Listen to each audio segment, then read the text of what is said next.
Wars podcast. Today we continue on with our theme of Star Wars holidays to deal with the holiday time that this time of year is, being December. And today I'm going to talk about the Cathedral of Winds, which this is going to be a non-canon topic. So if you're not someone who's used to topics outside the realm of the movies or television shows, this is going to be something new to you. So, the Cathedral of Winds, this technically wasn't a holiday, but I look at it in the lights of a holiday because to me, a holiday, whether it's something you celebrate or whatnot, it's generally known as a sort of tradition that is carried on at a specific time of year every year. And this is what the Cathedral of Winds does.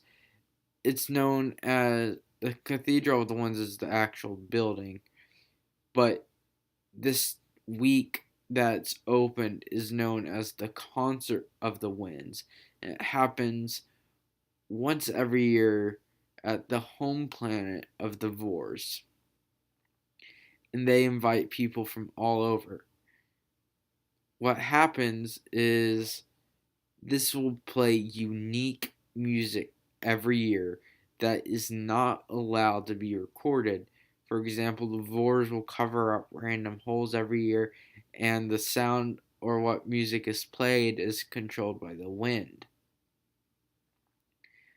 Unfortunately, though, the Vors closed this off during the years of the Empire after the fall of the Old Republic, and didn't reopen it again till approximately 10 ABY, which was a few years after the it was later than 10 ABY. That's just a approximation because I can't remember the exact year, but it was closed during the years of the Empire and reopened later, a few years after the New Republic had been formed, due to probably the Emperor and also I think the Vors kind of went into isolation during that period and such. And this was basically they were reopening themselves. So this during the times of the Clone Wars, it was seen as a very special event, and often it was used for diplomatic means, as we see in Kevin J. Anderson's Jedi Academy trilogy, which is the first appearance of this and the main appearance of the Concert of Winds.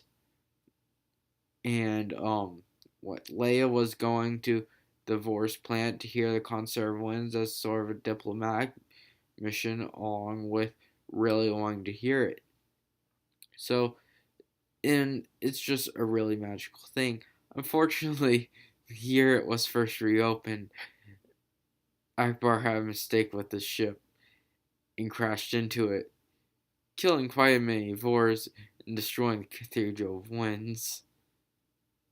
But they did rebuild it, and after the destruction of the Maw installation, it was reopened, and they had the Cathedral of Winds again.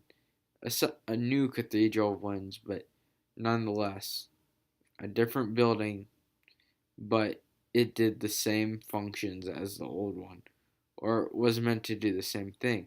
So they had the Concert of Winds still every year, though their original Cathedral of Winds was destroyed. But this is basically seen as one of those magical events that happen every year that plays music and is pleasant for everyone. And though it may not be counted as an actual holiday, I view it as a holiday because just as many people, there are many things that some people don't view as holidays, whereas others do. For example, birthday. It's technically not a holiday, but we all consider our own birthday a holiday.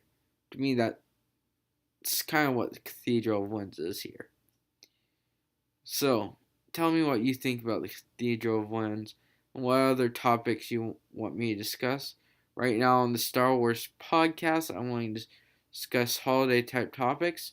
Planning on doing one more on the Wookiee Life Day, and then I'm going to do another on the Star Wars Holiday Special, not the plot or anything, just kind of talking about it. And then I might do some on all the other main Star Wars holidays in general. And then I'll be done with the holiday topics for Star Wars podcast. But I also plan on continuing Star Wars alternate history and my civilization playthrough of Darius. Let me know what you think. See you guys later. Comment below. Tell me about Cathedral of Winds or any topics in Star Wars you would like me to discuss on either alternate history or the podcast. See you later.